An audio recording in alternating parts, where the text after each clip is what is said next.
வாங்க ஃப்ரெண்ட்ஸ், இன்றைக்கி நம்ம என்ன செய்ய போகிறோன்னா பிரியாணி தான் செய்ய போகிறோம். அது எப்படி செய்யலாம்னு சொல்லிட்டு பார்க்கலாம் வாங்க. அதுக்கு என்னென்ன பொருள் தேவைன்னு பார்க்கலாம்.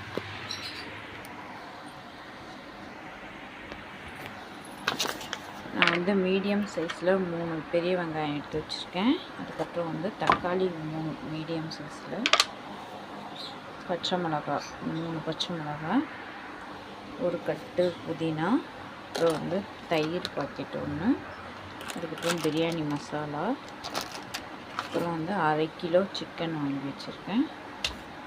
வீட்டிலே அரைச்ச இஞ்சி பூண்டு பேஸ்ட். வாங்க அது எப்படி செய்யலாம். ஒரு 4 ஸ்பூன் எண்ணெய் ஊற்றிக்கணும். 2 பட்டை, கிராம்பு, நீல வாக்கில் கட் பண்ணி வச்சுருக்க பெரிய வெங்காயம் 3.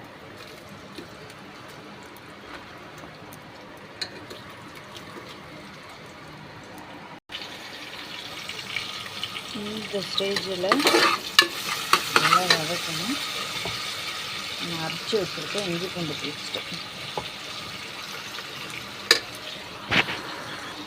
பொடியாக கட் பண்ணி வச்சுருந்தா 3 தக்காளி,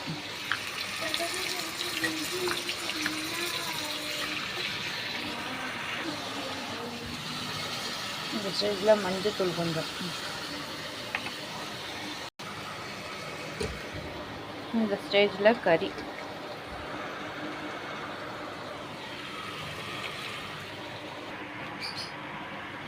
பிரியாணி மசாலா, இந்த ஸ்டேஜில் தயிர் கொஞ்சம் போல். நான் இந்த டம்ளரில் 3 டம்ளர் அரிசி எடுத்திருக்கேன். அதனால் 3 டம்ளர்னால் 6 டம்ளர் தண்ணி வைக்க போகிறேன்.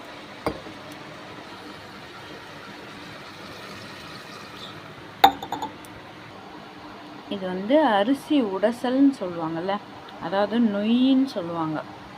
அதில் தான் நான் பிரியாணி பண்ண போகிறேன்.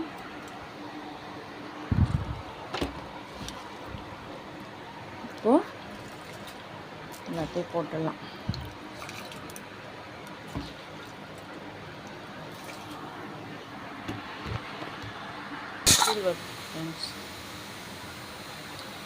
ரெண்டாவது விசில். ஓகே,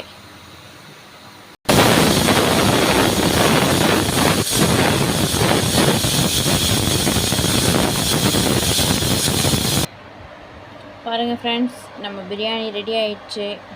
கூடவே தயிர் பச்சடி. இது எப்படி இருக்குன்னு பார்க்கலாம். பார்த்தீங்களா, இப்படி உதிராக இருக்குது பார்த்தீங்களா. இத்தனைக்கும் அந்த